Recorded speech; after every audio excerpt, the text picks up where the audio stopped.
Hello hello hello hello check hello hello hello hello hello hello hello hello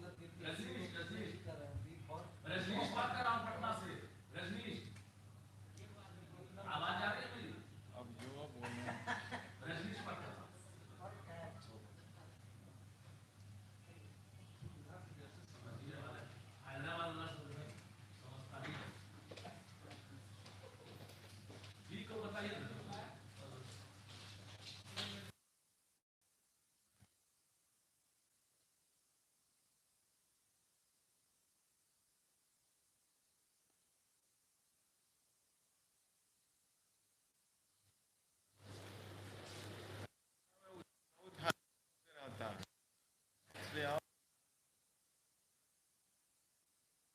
वो आप side में जो अगर एकदम लेना है।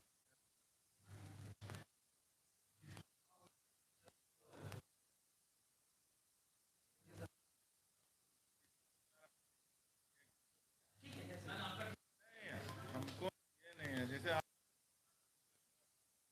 पिछले बार नाराज।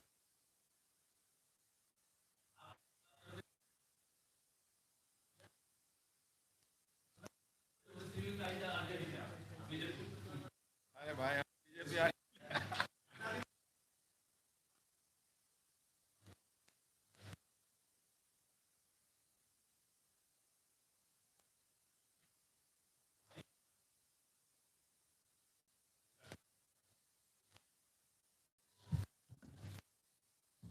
आ जाइए आप लोग, तो आप लोग फ्रेम से आ जाइए।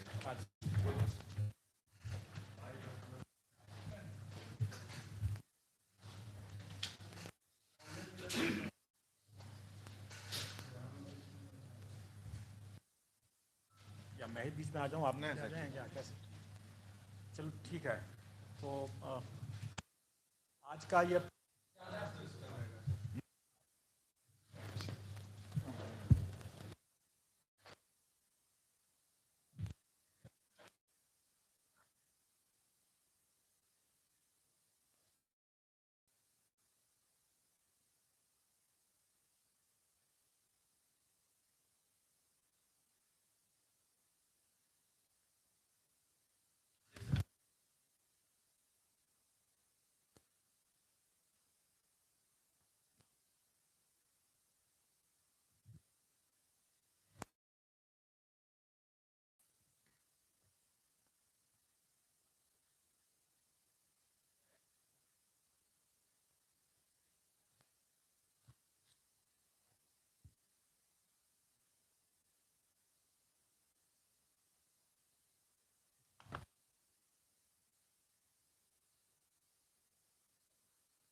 इस परिप्रेक्ष्य में हम लोगों ने महसूस किया कि आप लोगों को कुछ फैक्चुअल बातें, तथ्यात्मक जानकारी कुछ दे दी जाए, ताकि अनावश्यक जो संशय और अनावश्यक कन्फ्यूजन जो हो रहा है लोगों के मन में, वो दूर हो सके।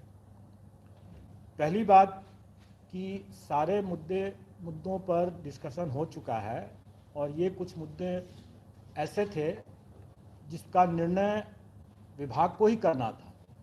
और ये मुद्दे जो हैं वो तमाम इस दौरान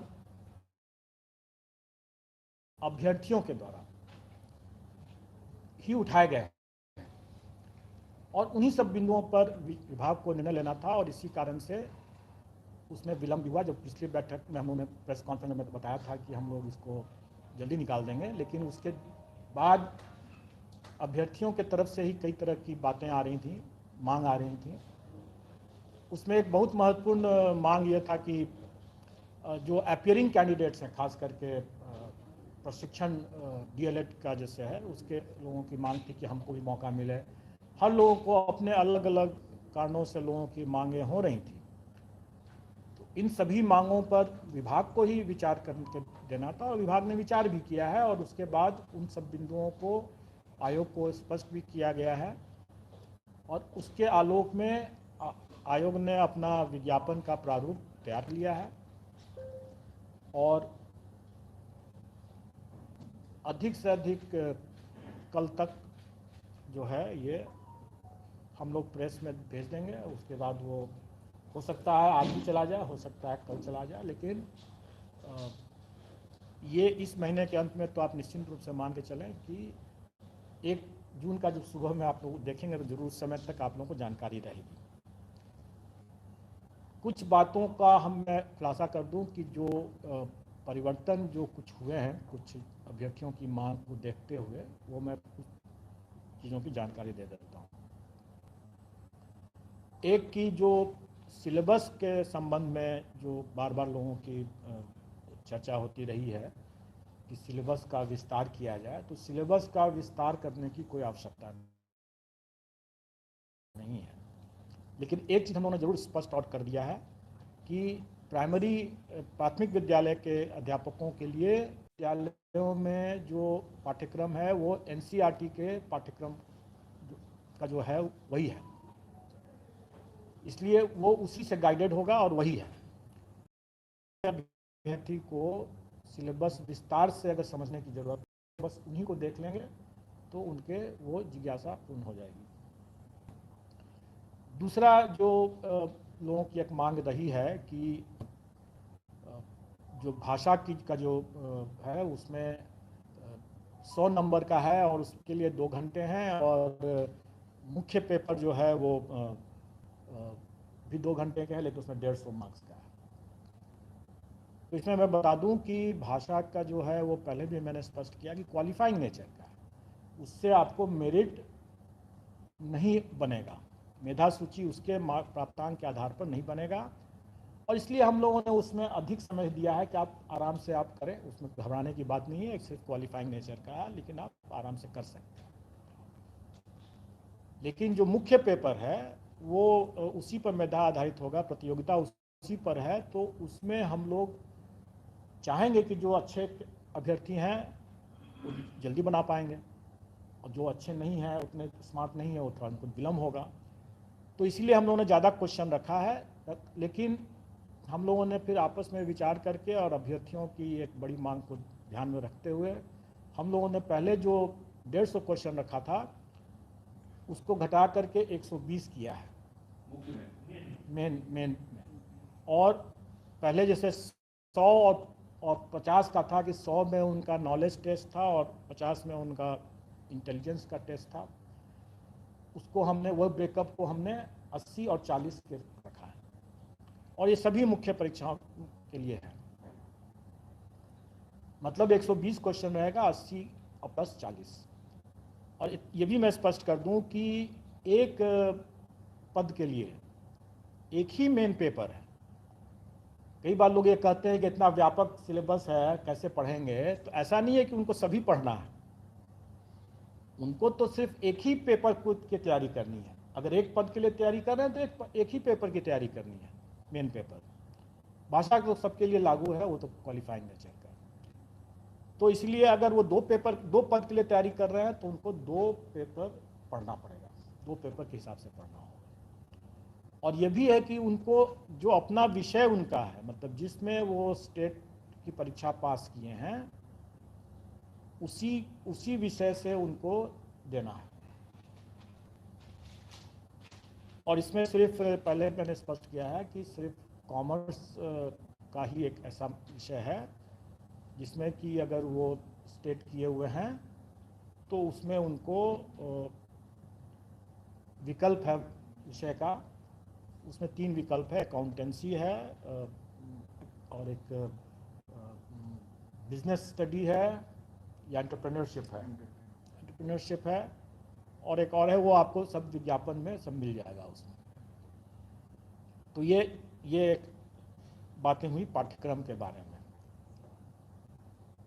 अब इसके आगे ये हमें बताना है कि अभ्यर्थियों की एक और मांग जो सरकार के समक्ष गई थी, आयोग को भी लोग दे देते हैं लेकिन एक्चुअली वो निर्णय सरकार को ही लेना है और सरकार ने संसूचित किया है और ये भी कल की बैठक में ही क्लियर हुआ है कि जो अपीयरिंग कैंडिडेट हैं उनको भी हम लोग मौका देंगे और अपीयरिंग कैंडिडेट के लिए शैक्षणिक प्रशैक्षणिक अर्हता का कट ऑफ डेट जो होगा वो 31/8/2023 होगा।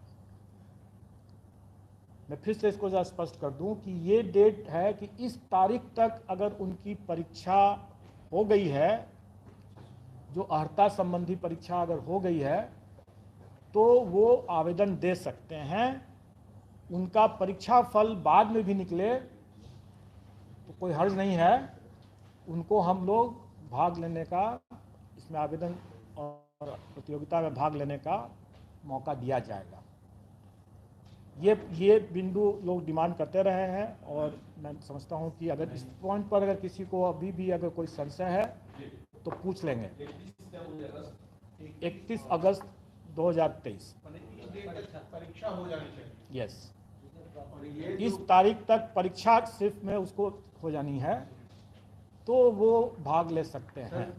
परीक्षा फल जब भी आएगा तब आएगा। ये वो छात्र होंगे जो टेट क्वालिफाइड किए होंगे वही ना सर? जो भी अर्हता संबंधी परीक्षा है, अगर वो उनका पेंडिंग है, या तो परीक्षा नहीं हुई है या परीक्षा फल उसको नहीं मिला है, तो दोनों ही स्थिति में वो भाग ले सकेंगे बशर्ते इस तारीख तक उनकी वो परीक्षा संपन्न हो जाए और उसमें वो भाग ले लें। सबके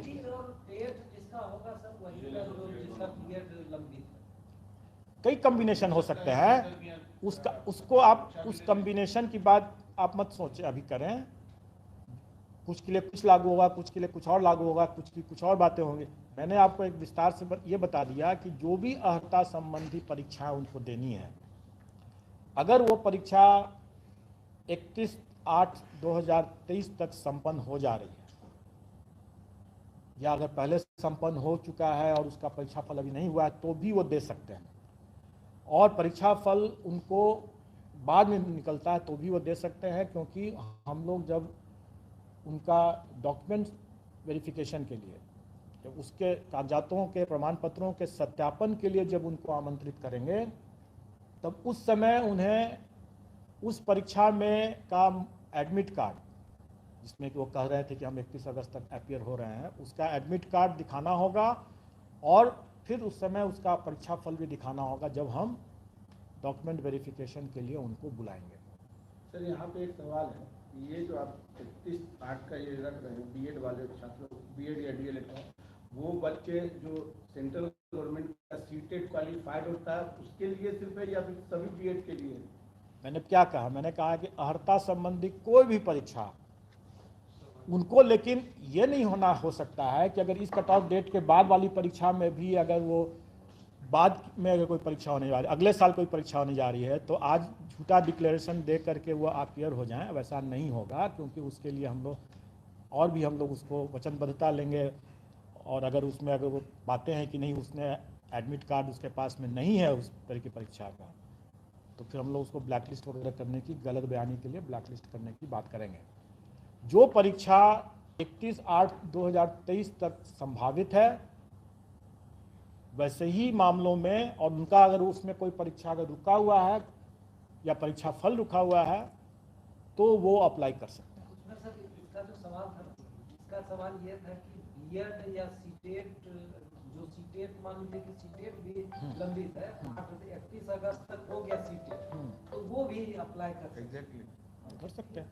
मैं तो कहा ना कि हर तरह की वो परीक्षा में वो दे सकते हैं, बशर्ते कि वो परीक्षा आयोजित तो हो। अगर मान लीजिए उसने अभी तक न सीटेट किया है, न बीटेट किया है, न एसटीईटी किया है और न ही ग्रेजुएशन किया है, और फिर भी वो आकर के कह रहा है कि हमको संभावित है सारी परीक्षाएं एक साथ हो, इसी बीच में तो अगर हो जाता है सो फॉर सो गुड, उसका लक।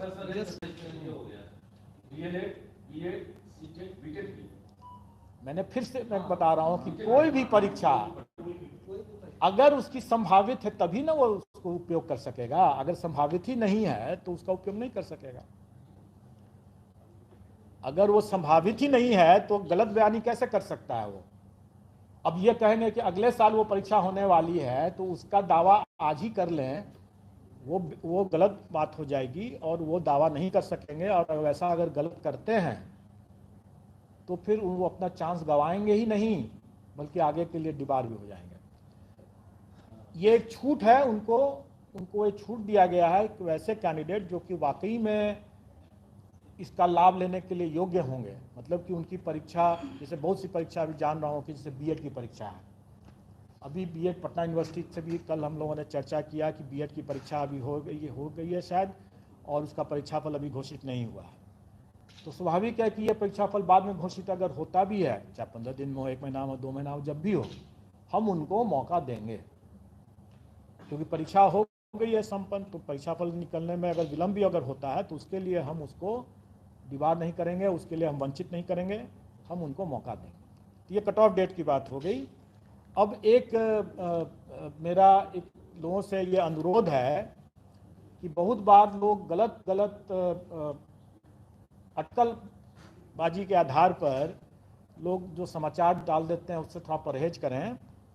और एक बड़ा एक मामला एक आ रहा है जिसमें लोग ये प्रचारित कर रहे हैं कि जब आयोग आज तक मात्र साल में या इतने वर्षों में कुछ ही हजार नियुक्तियां जब कर पाई हैं, तो यह आयोग 1,70,000 नियुक्ति करने में 5 वर्ष से 10 वर्ष और कुछ कितने वर्ष लगाएंगे लोग। अब मैं ये कहूँ कि अगर हम कंबाइंड सिविल सर्विसेज में करीब 6 लाख अभ्यर्थी भाग लेते हैं और फाइनली सिलेक्शन जो होता है वो 800, 900, कभी 300 इस तरह से होता है, तो क्या बाकी अभ्यर्थियों का हम मेरिट लिस्ट नहीं बनाते हैं? उनके कॉपीज का या ओएमआर शीट का हम इवैल्यूएशन नहीं करते हैं? हम तो करते ही हैं। हमको अगर 6 लाख लोगों का अगर परीक्षा देगा तो सभी 6 लाख लोगों का हमको ओएमआर शीट का इवैल्यूएशन तो करना ही है। अब वैकेंसी जितना रहेगा हम उतना पास ऑन कर देंगे। हम तो सभी 6 लाख का करते ही है ना, उसके लिए हम 5 साल तो नहीं लेते हैं। तो इस तरह का जो गलत बयानी जो लोग कर रहे हैं, लोगों को गुमराह कर रहे हैं। और अगर उसमें अगर आप लोग भी अगर वैसा साथ देते हैं तो आप लोग भी उसके हाथ की कठपुतली बनते हैं। तो आप समझ लें कि हास्यास्पद स्थिति है कि नहीं है। क्या वो, इससे तो यही पता चलता है कि ऐसे बोलने वाले लोग और ऐसे कुतर्क देने वाले लोग जो हैं वो पब्लिक को क्या समझते हैं, महाबेवकूफ़ समझते हैं। तो खैर ये उनकी सोच है। मैं आपको ये बता दूं कि इसमें आप लोग समझ चुके हैं, आप लोग हंस रहे हैं तो आप लोग समझ चुके हैं कि हम अगर 6 लाख लोगों की परीक्षा लेंगे तो हम सभी का ना मार्किंग करेंगे, सभी का ना मेरिट बनाएंगे, कितने सिलेक्शन हुए। 5 साल नहीं लेंगे हम। जैसे मैंने पहले ही बताया था कि अगर हम कंबाइंड सिविल सर्विसेज का अगर 1.5 महीने में रिजल्ट निकालते हैं तो इसमें हमारी करीब 4 परीक्षाएं हैं, क्योंकि 3 तरह के पद हैं और एक क्वालिफाइंग नेचर का है। तो क्या हम 4 गुना समय लेंगे? नहीं, हम उसमें 2 से 3 महीने में हम लोग इसका रिजल्ट निकाल रहे हैं और निश्चित तौर पर इस कैलेंडर ईयर में हम रिजल्ट निकाल देंगे। अब रही बात कि आवेदन, हम लोग इसको आमंत्रित करने का डेट थोड़ा आगे रखेंगे, क्योंकि इसमें कई इसमें रिलैक्सेशन की बातें, जैसे एज के लिए कट ऑफ डेट 1/8/2023 है, और ये शिक्षक नियमावली से जो नियुक्ति नियमावली है उसी में है ये दिया हुआ। न्यूनतम और अधिकतम दोनों के लिए यही कट ऑफ डेट है, लेकिन इसके बाद इसमें अलग अलग श्रेणी के लिए अलग अलग मामलों में इसमें कट ऑफ डेट के बाद रिलैक्सेशन भी अलग अलग है। किसी में 10 साल है, किसी में 14 साल है, किसी में 11 साल है। भूतपूर्व सैनिक के लिए कुछ और है। तो इसमें कई ऐसे हैं जिसको लेकर के हमें अपने आवेदन, ऑनलाइन आवेदन, क्योंकि हम ऑनलाइन ही लेंगे, इसमें ऑनलाइन आवेदन को तैयार करने में हम लोग को समय लगेगा उसके लिए। लेकिन हम ये भी कह रहे हैं कि जो अभ्यर्थी इसमें आवेदन देंगे ऑनलाइन और जिनका परीक्षा फल निकला हुआ है और बाकी जो प्रमाण पत्र, जैसे उनको अपने आरक्षण संबंधी जो प्रमाण पत्र हैं, ईडब्ल्यूएस संबंधी प्रमाण पत्र हैं, डोमिसाइल संबंधी प्रमाण पत्र हैं, उनको वो आवेदन के साथ अटैच करना अनिवार्य है। ये नहीं होगा कि हम बाद में दे देंगे, अभी हमारे पास नहीं है, अब डिक्लेयर कर देते हैं, लोग बाद में बोलते हैं कि हम ला रहे हैं, नहीं लाते हैं। इसमें हम लोग ये कर रहे हैं कि नहीं, आपको उसी के साथ ही देना है। अगर आपके पास में नहीं है तो आपको 15 दिन का टाइम रहेगा, आप बना लीजिए, आप बनवा लीजिए इस। लेकिन जब आप जमा करेंगे आवेदन, तो आप सभी दस्तावेज के साथ जो प्रमाण पत्र आपके हैं, परीक्षा फल अगर निकला हुआ है तो वो भी है, वो सभी को की छाया प्रति आपको लगा करके ही देना है। बाद में उसमें लगाने का या जमा करने का मौका नहीं दिया जाएगा। बाद में सिर्फ जो प्रमाण पत्र आप लगाए हैं, सिर्फ उसी का मूल प्रति आपको सत्यापित कराना होगा।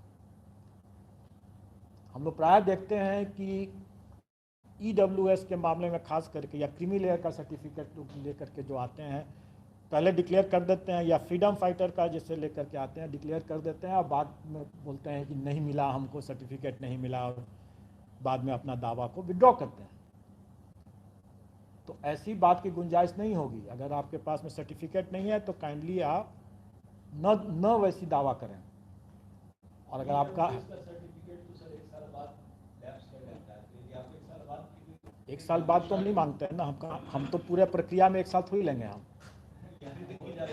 अभी हम इसकी बात करें, एक साल का हम समय नहीं लेने वाले हैं। आपका आवेदन के समय में आपके पास में जो भी सर्टिफिकेट होगा, आपके पास में जो भी सर्टिफिकेट होगा, आप तभी आप अप्लाई करें। जो आप दावा कर रहे हैं उसका सर्टिफिकेट आपके पास में होना चाहिए। आपके पास में अगर परीक्षा फल नहीं है तो स्वाभाविक है कि आप उसका दावा नहीं कर सकते हैं। तब आपको आपके पास संभावित जो परीक्षा होने वाली है, या आप ये घोषणा आपको देना होगा कि अगर आपने परीक्षा दे दिया है और आपके पास में सर्टिफिकेट अभी नहीं मिला है, प्रमाण पत्र, तो आपको ये अंडरटेकिंग देना होगा कि आपने परीक्षा दे दिया है या परीक्षा होने वाली है और आप उसमें देने वाले हैं, और आप समय पर आप जब मांगा जाएगा तो सत्यापन के समय में आप मूल दस्तावेज दे पाएंगे, अन्यथा आपकी पात्रता नहीं मानी जाएगी, स्वीकार नहीं की जाएगी। ये चीज़ उनको देना होगा अंडरटेकिंग। रिजर्वेशन और डोमिसाइल कितना पुराना चलेगा?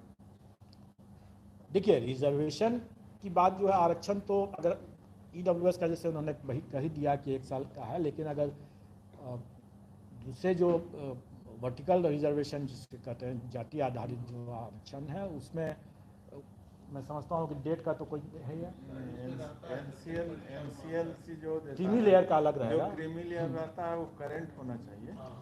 नहीं आ रहा है उसमें रहता है, तो जिस ईयर में आप अप्लाई कर रहे हैं उसका तो होना ही चाहिए। ये दोनों चीज़ें हैं, लेकिन मान लीजिए अगर रिजर्व कैटेगरी एससी एसटी के लिए कोई बार नहीं है। एससी के लिए एक बार है कि उसके साथ रेसिडेंशियल जरूरी है। ईडब्ल्यूएस वाले में सर, जैसे वो देंगे तो 2023-24 का देंगे ना, 22-23 22-23 का देंगे, 22-23 का देंगे। ओबीसी का क्या होगा सर? उसका करंट होना चाहिए। करंट होना चाहिए, और इसके लिए हम लोग मौका दे रहे हैं, और इसलिए हम कह रहे हैं कि आपको विज्ञापन निकाल रहे हैं, विज्ञापन में आप पढ़ लें सब लोग अपना, और जिनको जो जो प्रमाण पत्र नहीं है उनके पास में, तो ये इस दरमियान वो इकट्ठा कर लें अपना। और इसीलिए हम उन लोगों को टाइम भी दे रहे हैं, और इस बीच में मेरा ऑनलाइन सिस्टम भी तैयार हो जाएगा, तो वो हम बताएंगे आपको। हम मान के चलते हैं कि हम लोग करीब 2 सप्ताह का टाइम उनको दे सकते हैं, और भी उसके बाद आवेदन जमा करने में भी उसको कुछ टाइम मिलेगा, तो 2 से 3 सप्ताह का हम लोग आवेदन जमा करने का भी समय देंगे। कहने का मतलब है उसकी व्यवस्था भी कर लें, ताकि जब वो अप्लाई करें तो उनके पास में सभी डॉक्यूमेंट रहे उस समय, बाद में दौड़ धूप करने की ज़रूरत न पड़े उनको, बाद में वो कठिनाई ना हो। अब रही बात कि ये नेगेटिव मार्किंग की जो बात आपने जो किया, एक मिनट इसमें सब कंफर्म होना चाह रहे हैं कि 1 जून तक अधिसूचना जारी कर देंगे। हाँ उसके पहले ही हो जाएगा। और रजिस्ट्रेशन जो है इसके 2 सप्ताह के बाद 15 जून हम ऑनलाइन देखिए रजिस्ट्रेशन और आवेदन हम लोग पहले जो अलग अलग तिथि पर करते थे, वो हम लोग अलग अलग तिथि पर नहीं करेंगे, एक ही साथ करेंगे। तो ये 15 जून हाँ उसके आसपास। तब तक लोग भी अपनी तैयारी कर लें, हम भी अपनी तैयारी करेंगे, और अभ्यर्थी भी अपनी तैयारी कर लें, आप प्रमाण पत्र सब इकट्ठा कर लें।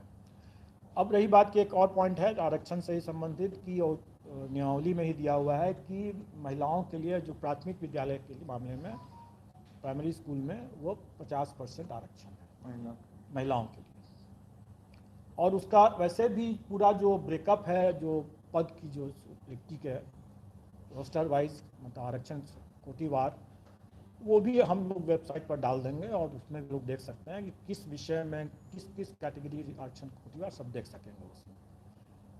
कुछ जो छूट, जितनी तरह की छूट है वो विज्ञापन में आप पढ़ लेंगे, जैसे विषय के हिसाब से भी, जैसे कंप्यूटर के मामले में भी लोगों की जिज्ञासा थी, और कितना प्राप्तांक क्या है, वो सारा डिटेल्स जो है वो आपको विज्ञापन में मिल जाएगा। आपको उसमें जितना भी डिटेल्स है उसमें इतने ढेर सारे, अगर मैं उसी की परीक्षा ले लूँ अगर, तो शायद उसमें भी हम लोग भी फेल कर जाएंगे, क्योंकि इतने ढेर सारे उसमें हैं पॉइंट्स, और यही कारण था कि थोड़ा टाइम भी लग रहा था। स्वाभाविक है, इतने ढेर सारे कंडीशंस हैं और इतने वैरायटी इतने ज़्यादा हैं कि ये इसको समझना, एक बार में समझना और एक बार में समझ करके उसको लिखना, उतारना कंडीशंस को, और उसके हिसाब से सॉफ्टवेयर को ही बनाना है मुश्किल बात, लेकिन समय लगा, देर आए दुरुस्त आए वाली बात है, तो अभी हम लोग तैयार हैं इसमें। अब रही बात कि ये कट ऑफ, इसलिए ये आपने कहा नेगेटिव मार्किंग के लिए, इस पर भी लोगों ने बहुत चर्चा किया कि मतांतर है, मतांतर है। ऐसा कोई मतांतर नहीं है, किसी भी बिंदु पर कोई मतांतर नहीं, और सबकी सहमति से और अपने अपने क्षेत्राधिकार से, जिसको जो क्षेत्राधिकार है, विभाग का, आयोग का जो क्षेत्राधिकार है, उसके उन सीमाओं में रहते हुए और आपस में विचार विमर्श के बाद ही कोई निर्णय लिया जाता है, तो इसमें नेगेटिव मार्किंग रहेगा, मेन पेपर में नेगेटिव मार्किंग रहेगा। और कोई उसके बारे में जब हम भी जब क्लियर हो जाएंगे तो आपको बता देंगे, राइट। क्योंकि कुछ बातें ऐसी हैं जो कि समय आने पर जरूर बता दिया जाएगा, और कैंडिडेट्स को हम लोग एग्जामिनेशन देने के पहले उनको जरूर बता देंगे, लेकिन उससे आप स्वयं सोचें कि उससे क्या हमारे परीक्षा की तैयारी में कोई अंतर आएगा क्या? हम 4 लें ऑप्शन दें, 5 ऑप्शन दें, उससे क्या फ़र्क पड़ता है? परीक्षा की तैयारी तो आदमी को ईमानदारी से अपना करते ही रहना है ना। और नेगेटिव मार्किंग है तो मैं समझता हूँ कि थोड़ी सी सीरियसनेस तो ऐसे ही आ जाएगा।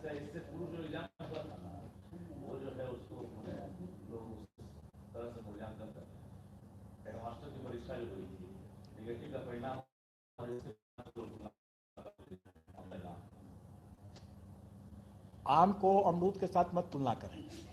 आप हेडमास्टर जो थे वो क्या सरकारी शिक्षक थे या नहीं थे? उसके जो अभ्यर्थी थे वो सरकारी शिक्षक थे कि नहीं थे? और वर्तमान के जो इस मामले में जो अभ्यर्थी हैं वो सरकारी हैं कि नहीं हैं। तो आम और अमरूद को आप कैसे आप बराबर करके चलते हैं। अब जिसको भी आप आम समझिए, जिसको भी अमरूद समझिए, लेकिन आप अपनी विवेक से अपना इस्तेमाल कर सकते हैं। उसकी तुलना और उसमें अभ्यर्थियों के तैयारी की तुलना इससे मत करें। ये भिन्न परीक्षा है, वो भिन्न परीक्षा थी, उसके भिन्न अभ्यर्थी थे, उनका बैकग्राउंड डिफरेंट था, उनका स्टेटस डिफरेंट था, इनका स्टेटस डिफरेंट है, इनका बैकग्राउंड डिफरेंट है। ठीक है। इसमें सर तो दोनों तो एक ही साथ जैसे नियोजित शिक्षक है और जो तरह पर लेकिन सरकारी कोई नहीं है अभी। सर एक प्रश्न था सर, केवल सर बिहार के लोगों के लिए ही है। यस। तो सर जो नियोजित में सर दूसरे राज्य के हैं उनका क्या होगा, वो परीक्षा में बैठ सकते हैं कि नहीं? ये नियमावली में आपको सरकार से ही पूछना चाहिए, क्योंकि नियमावली के बारे में कोई भी बातें जो हैं कि उनका क्या होगा नहीं होगा, क्या नहीं होगा, इसके बारे में हमारा अधिकार क्षेत्र नहीं है बताने के लिए। हम सिर्फ नहीं कह सकते हैं कि नियमावली में जो प्रावधान दिया हुआ है उसमें भारत का नागरिक और बिहार का स्थायी निवासी होना चाहिए, वही परीक्षा में सम्मिलित हो सकता है। सीट का कंफ्यूजन भी हो रहा है। एक 70 वाला में नियोजित अपने सीट पर रहेंगे, अभ्यर्थी की सीट पर। तो अलग सर क्वालिफाइंग का भी बात चल रहा था सर, नियोजित को लेकर सर। मैं नहीं जानता हूँ, और फिर मैं कहूँगा कि अटकलबाजी पर कोई न्यूज़ न चलाएं। सबसे अच्छी बात होगी कि जो विषय सरकार से संबंधित है वो सरकार से पूछें। जो विषय हमें तो 1,70,000 समथिंग का हमें जो अधियाचना प्राप्त हुई है, हम उसके आलोक में अपनी बात बता रहे हैं। अब ये उसमें नियोजित शिक्षक का पद है नहीं है, उसको क्या किया गया है, इसके बारे में तो आप सरकार ही बता सकती है, हम नहीं जानते हैं और हमें जानना भी नहीं है। जाति प्रमाण के साथ साथ आवासीय भी जरूरी होगा सर, मस्ट होगा। स्वाभाविक है। अगर हमें स्थायी निवासी लेना है बिहार का, तो हमको उसका आवासीय जो है प्रमाण पत्र की आवश्यकता पड़ती ही है और पड़ेगी। अब जैसे कोई व्यक्ति रेंट में रहता है तो उसका जो अगर ये यहाँ बनेगा वो अस्थायी बनता है। हमें स्थायी निवासी चाहिए। तो बन जाता है स्थायी निवासी का। पिछली जो परीक्षाएं हुई है उसमें बिहार राज्य की जो महिला उम्मीदवार है उनको कुछ खास पात्रता परीक्षा उसमें परसेंटेज का छूट दिया है जनरल में, उसको कैरी करेंगे या? देखिए, मैंने आपको क्या कहा कि इतने ढेर सारे उसमें छूट के कंडीशंस हैं। एज में है, जो अपनी जो प्राप्तांक है उनकी परीक्षाओं में उसमें है, सबके लिए अलग अलग है, और उसमें फिर छूट भी है। इस पूरे चीज़ों को एक बारगी अगर आपसे पूछा जाए तो कोई नहीं बता सकेगा। बेहतर होगा कि विज्ञापन में हम लोग उन सारे पॉइंट्स को डाल रहे हैं, उसको आप पढ़ें और समझें, और उसके हिसाब से फिर अपना निर्णय लें कि क्या है क्या नहीं। एक और एग्जाम की तारीख जो आपने टेंटेटिव बताया उसमें तो कई बदल परिवर्तन अभी टेंटेटिव है। टेंटेटिव वर्ड का मतलब क्या होता है? अनुमानित है, संभावित है, अभी अस्थायी रूप से वो तय किया हुआ है। लेकिन अगर आप ट्रैक रिकॉर्ड देखेंगे अगर आयोग का भी हाल फिलहाल के समय में, तो आप समझ लें कि यह टेंटेटिव जो चीज़ है यही अस्थायी है कि स्थायी है, ये आप स्वयं निर्णय ले लें। ये हमारे हिसाब से तो अभी हमारे लिए तो वही स्थायी है। और इसका कारण इसलिए हम लोगों ने उसको पहले घोषित कर दिया, और पाठ्यक्रम भी हम लोगों ने पहले घोषित कर दिया, क्योंकि अभ्यर्थी उनको पर्याप्त समय मिल सके और वो अपने पढ़ाई पर ध्यान दें, अपनी तैयारी पर ध्यान दें, और इधर उधर के अफवाह पर ध्यान न दें। मुझे आप लोग से भी बार बार अनुरोध है कि ऐसे कुतर्क जो अभी मैंने जिसकी चर्चा किया, और कुछ और भी जो अनावश्यक, अरे हमारे और विभाग के बीच में मतांतर नहीं है, आप लोग शायद चाहते हो ऐसा, तो अब दूसरी बात है, लेकिन हमारे विभाग के बीच में कोई मतांतर नहीं है। लेकिन आप कल या परसों जब विज्ञापन आपको जब देखने को मिलेगा तो आप स्वयं समझ जाएंगे कि इतने ढेर सारे कंडीशंस को देख करके उसमें जो माइंड अप्लाई करना होता है, कितने बिंदुवार उसको जो समझना होता है, उसको डिटेल्स को बिना समझे हुए, उसका इंट्रिकेसीज को बिना समझे हुए उसको तैयार नहीं किया जा सकता है।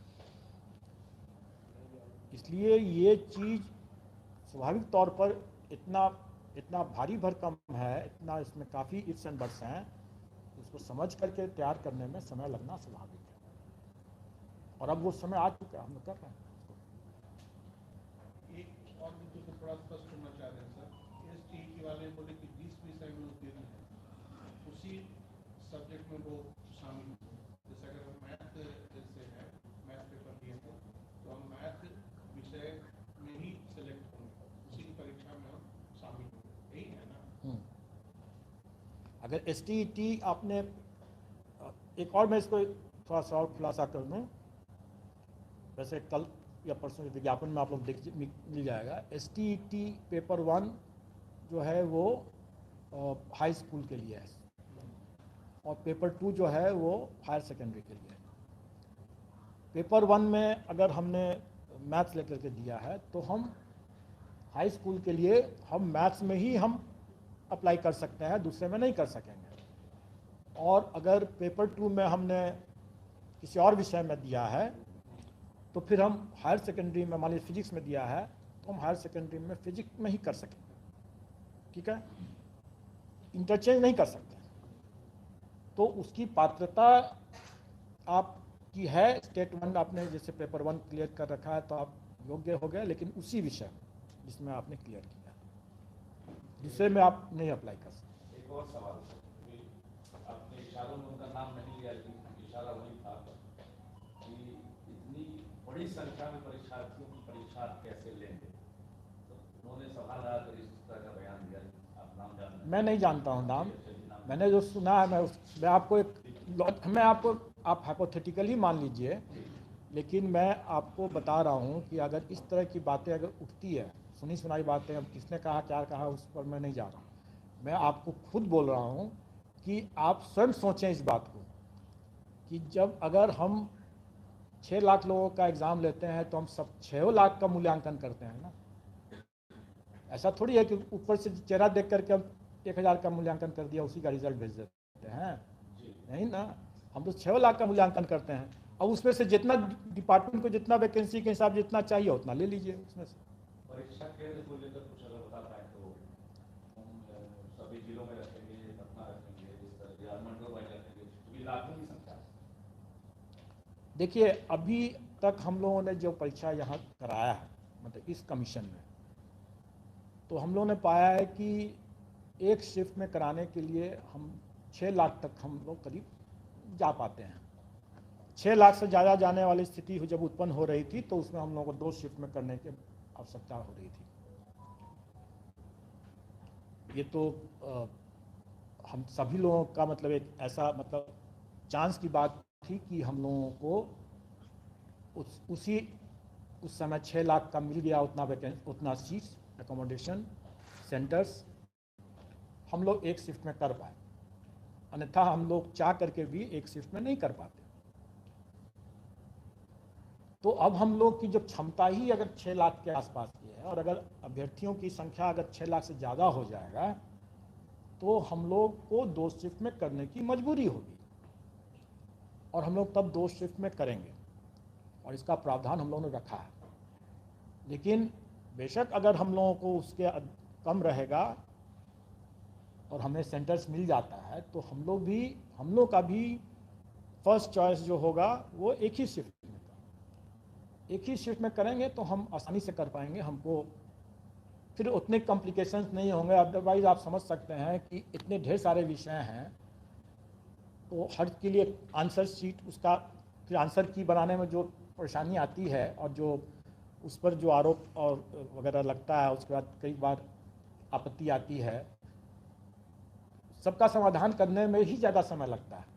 अगर हम 2 शिफ्ट में करेंगे तो हमारा डबल एक्सरसाइज हो जाएगा, तो हमारे लिए मतलब सही व्यवस्था नहीं होगी, लेकिन अगर वो बाध्यकारी परिस्थिति उत्पन्न होगी तो हम उसको 2 शिफ्ट में करेंगे ही करेंगे। यदि चांसेस बढ़ गए, आपने पहले का जो अनुमान था आपका वो सही था, वाला एवरेजिंग के लिए जैसे ही मौका मिल रहा तो आप गौर करेंगे कि आपको तकरीबन 50 से 60 के आसपास बिहार के 8% सीटेड 4% होता है, बहुत कम है। देखिए वो अनुमान हम लोग फिर से वही कह रहे हैं कि स्पेकुलेशन या अनुमान लगाना अपनी जगह पर सही है, लेकिन जब उसको अगर आप प्रसारित करते हैं तो फिर वो एक अलग फिर एक हो जाता है, उसमें अनावश्यक वो आशंका होने लगती है। हमें कैंडिडेट की संख्या से सिर्फ शिफ्ट की बात आती है, कैंडिडेट की संख्या से हमें उसके कारण थोड़ा नहीं होगा, नहीं लगेगा। इसीलिए मैंने कहा कि हमको ये कहा कि हम 1000 10,000 नियुक्ति करते हैं साल में या 5 साल में, तो इसलिए उस रफ्तार से चलेंगे तो 1,70,000 लोगों की नियुक्ति करने में 5 साल लगेगा। ये हास्यास्पद है। आप लोग भी बार बार हंस जा रहे हैं, तो मैं क्या बोलूँ उससे ज़्यादा। सर नियोजित शिक्षक को सर गाइडिंग करेगा सर, मानिए तो उनका एक पेपर होगा, दूसरा पेपर नहीं होगा। फिर से सवाल आपका क्या है? सर जो नियोजित शिक्षक इसमें भाग लेंगे परीक्षा में सर, तो वो लोग भी सर गाइडिंग में रहे हो सकते हैं क्या? मानिए सर दूसरा पेपर उनका है, एक पेपर ही दे रहे हैं परीक्षक, इस बार तो वो भी सर अभ्यर्थी ही मतलब अपने ही इन्विजिलेशन भी करेंगे और नहीं सर वैसा नहीं होगा। वो निराधार है, उसको ऐसे ही मतलब स्वाभाविक बात है कि हम कैंडिडेट्स को इससे ही इन्विजिलेशन कराएं, ऐसा भाई भतीजावाद हम लोग को नहीं करना है। नहीं सर, जैसे एक पेपर के लिए मानिए सर वो हायर सेकेंडरी के लिए दे रहे हैं, तो फिर मिडिल स्कूल का जो है उस पेपर में वो गाड़ी में रहेंगे, मानिए वो नहीं एग्जाम। पहली बात कि हम लोग ये समझ रहे हैं कि जो प्राइमरी स्कूल में जो अभ्यर्थी जो देंगे उसमें से कई अभ्यर्थी भी होंगे, क्योंकि नौकरी चाहिए लोगों को, तो कई जो बेरोजगार हैं तो वो सभी में देना करेंगे, अगर योग्य हैं तो सभी में और दे भी सकते हैं, उनको छूट है। और इसी कारण से हम लोग अलग अलग तिथि पर कर रहे हैं। स्वाभाविक है कि कैंडिडेट्स को हम इन्विजिलेशन के लिए तो बिल्कुल नहीं लगाएंगे, कभी भी नहीं लग ऐसा हो सकता है। मतलब ये क्लियर हो गया बिहार के नियोजित टीचर शिक्षक और परीक्षक जो अभ्यर्थी होंगे, अभ्यर्थी कैटेगरी के लिए आ सकते हैं, वो कभी भी वो शिक्षक नहीं बनेंगे। और इस पर भी मंथन हो चुका है। अब सब चीज़ का खुलासा मैं नहीं कर सकता हूँ, लेकिन मंथन इस पर हो चुका है और हम लोग की इतनी क्षमता है कि हम लोग, और ये क्षमता भी हमें फिर से शिक्षा विभाग से ही मिलेगा या दूसरे विभाग से मिलेगा। कॉलेजेस भी तो हैं शिक्षा विभाग के अधीन में, हमारे कई पंचायत के, ग्रामीण विभाग के कई अन्य विभाग हैं जिनका प्रेजेंस और लार्ज नंबर में है लोग, उसमें ऑफिसर्स हैं, लोग हैं, स्टाफ हैं। उसमें हमें उन लोगों को रोपिन करना है, और चूंकि सरकार का ही काम है ये और सरकार का सहयोग और निर्देश रहेगा ही, तो सेंटर्स भी और जिला पदाधिकारीगण से भी ये अनुरोध भी रहेगा और अपेक्षा भी है ये, और उनका कर्तव्य भी है कि इसमें सहयोग करें और उपलब्ध कराएं, और सेंटर्स भी उपलब्ध कराएं, शिक्षक भी उपलब्ध कराएं जो न्यूट्रल शिक्षक हों। कभी भी कैंडिडेट और शिक्षक वही नहीं होगा। और कुछ सर अपीयरिंग सर दे रहे हैं, इसमें होगा सर बीपीएस में भी सर, सिविल सेवा में भी अपीयरिंग पर विचार हो सकता है क्या सर? देखिए आपने अच्छा किया ये प्रश्न पूछ लिया, लेकिन इसका जवाब हम भी खोज रहे हैं। और जैसे मैंने कहा कि हर परीक्षा से हम लोग कुछ सीख लेते हैं, कुछ सबक लेते हैं, और उसके लिए कुछ स्टैंडर्ड्स बनता है, उसका उपयोग अन्य परीक्षाओं में भी करते हैं।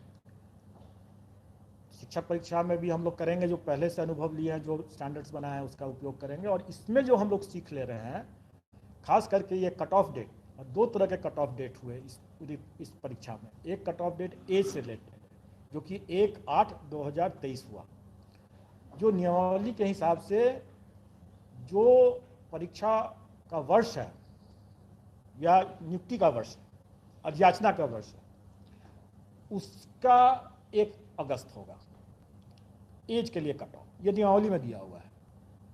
तो ये अच्छा एक प्रावधान है, इसमें एक स्थायित्व आता है कि भाई हर कैंडिडेट को हर बार समझ में रहेगा कि मेरा ये कट ऑफ डेट ये है, तो हर साल अगर एक परीक्षा हो रही है तो लोगों को क्लियर पहले से रहेगा। ये एक अच्छा प्रावधान है, उनको हम सोचेंगे कि क्या हम अन्य परीक्षाओं में भी, आयोग की अन्य परीक्षाओं में भी इसको शामिल कर सकें, यही प्रावधान लागू कर सकें कि नहीं कर सकें, इस पर हम लोग सोचेंगे और जब निर्णय होगा तो फिर संसूचित भी करेंगे। उसी तरीके से इस बार हम लोगों ने जो जिनका परीक्षा फल नहीं निकला है, अपीयरिंग कैंडिडेट्स की बात जो हो रही है, अपीयरिंग कैंडिडेट्स के लिए हम लोगों ने कट ऑफ डेट 31/8/2023 रखा है। तो ये हम लोगों के लिए भी पहला अनुभव होगा, इसमें हम लोगों ने लागू किया और ये अभ्यर्थियों की मांग पर ही हम लोगों ने लागू किया है। और इसको भी अगर हम आयोग की अन्य परीक्षाओं में लागू करेंगे, नहीं करेंगे, या करेंगे तो किस तरह की यही डेट रखेंगे कि कोई दूसरा डेट रखेंगे, ये हम लोग देखेंगे। दूसरे आयोगों का भी हम लोग प्रावधान को देखेंगे, यूपीएससी के भी प्रावधान को देखेंगे और फिर उसके हिसाब से हम लोग इस पर विचार करेंगे। लेकिन इस पर मनन चिंतन करके हम लोग कुछ निर्णय करेंगे, क्या करेंगे वो अभी बताना थोड़ा प्रीमैच्योर होगा। ठीक है,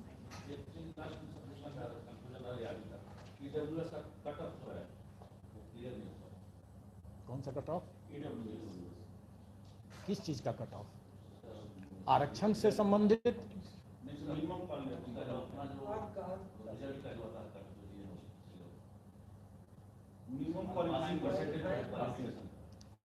आपको बाकी का क्लियर है क्या? अभी मैंने क्या कहा कि इतने ढेर सारे उसमें इफ्स एंड बट्स हैं कि आप उसको विज्ञापन जब देखेंगे तो उसमें जो लिखा रहेगा उसके हिसाब से अब फिर आप करेंगे और फिर बताएंगे कि क्या है और क्या नहीं है। ठीक है, लेकिन जो चीज़ नहीं है वो होना है कि नहीं होना है, इसके बारे में जो अर्हता संबंधित जो भी क्राइटेरिया है वो शिक्षा विभाग का ही रहेगा, सरकार का ही रहेगा। ठीक है, मोटा-मोटी काम शुरू हो गया है, नहीं माना जाए।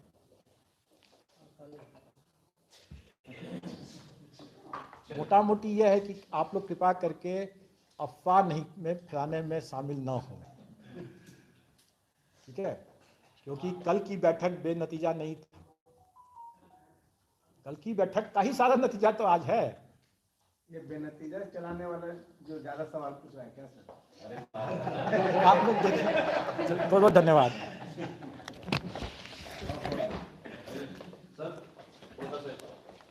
नहीं, आप कोई बाइक अलग से है, पहले आप नतीजा निकालें।